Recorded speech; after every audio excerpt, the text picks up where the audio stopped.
අපි බලමු කොහොමද AngularJS application එකක් A to Z හදාගන්නේ කියන එක. මේක පළවෙනි step එක විදිහට ඔයගොල්ලෝ AngularJS කියන framework එක download කරගන්න ඕනේ. ඒකට angularjs.org වලට ගිහිල්ලා download AngularJS කියන option එක click කරන්න. අපිට පුළුවන් මෙතෙන්දී download කරගන්න stable version එක minified or uncompressed. එහෙම නැත්නම් මම මෙතෙන්දී use කරන්නේ Google CDN එක. CDN එක use කරනවා නම් මම මෙතන තියෙන link එක copy කරගන්න. copy කරලා normal JavaScript link කරනවා වගේ source script එකක අපිට link කරගන්න පුළුවන් මෙතෙන්දී. script එකේ source attribute එකට දුන්නාම CDN එක අපිට AngularJS use කරන්න පුළුවන්.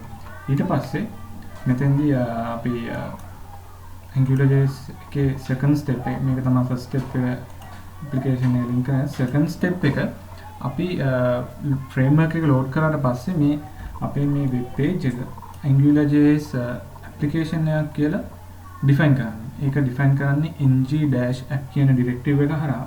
එතන මේ මුළු page එකම AngularJS application එකක් විදිහට define කරනවා නම් අපි ng-app කියන එක මේක අපි එතන HTML tag එකෙන්ම ලියනවා.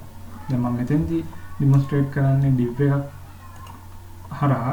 ඒ කියන්නේ div එකක් කියන්නේ මේ div එක ඇතුලේ තියෙන HTML tags වලට විතරක් AngularJS application එක affect වෙන්න නම් අපි මෙතන ng-app කියන එක use කරන්නේ මේ div එක ඇතුලේ තියෙන මේ div එකේ ඇතුලේ ලියන දේවල් විතරයි අපිට AngularJS application එකක් විදිහට සලකන්න පුළුවන්.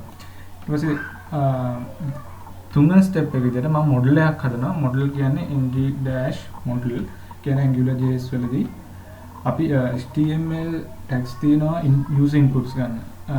text inputs ගන්න පුළුවන්, passwords, එතකොට අපිට පුළුවන් select එකක් use කරන්න. ඒවට තමයි සාමාන්‍ය අපි models කියන්නේ. ඒතර ඒවා link කරගන්න අපිට පුළුවන් සාමාන්‍යයෙන් enter your name කියලා දාලා මට input එකක් ගන්න. මේ input එකේ මම type text කියලා දානවා.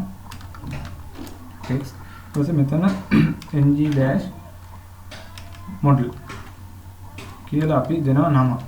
මම මෙතෙන්දී name කියලා දෙනවා.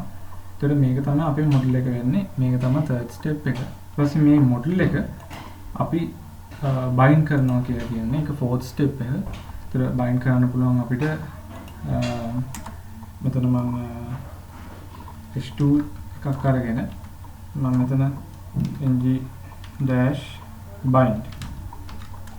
ng-bind කියලා මෙතන අපි දෙන්නේ මේ model එකට use කරපු නම name.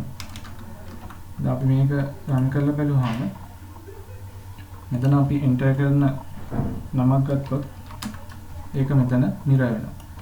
ඒ කියන්නේ ඒක මෙතන model එකේ අපි ගන්න input එක අපේ h2 tag එකේ bind වෙලා තියෙනවා. අපිට ඕනනම් ඒක ඊට වඩා common use කරන්න කට්ටිය expressions වලදී expressions කියන්නේ මෙහෙම h2 නෑ මෙතනදී අපිට expression එකක් මෙහෙම double curly braces ඇතුලේ name කියලා දුන්නත් අපිට ඒක වැඩ කරනවා මේ විදිහට. හරි. එතකොට bind කරන ක්‍රම දෙකයි. එතකොට අර විතර ng-bind කියලා අපිට use කරන්න පුළුවන්. එහෙම නැත්නම් expression එකක අපි model එකට use කරපු name එක දෙන්නත් පුළුවන්. එතකොට මේ වගේ step ටික තමයි අපි basic මේ AngularJS application එක develop කරන්න use කරන්නේ.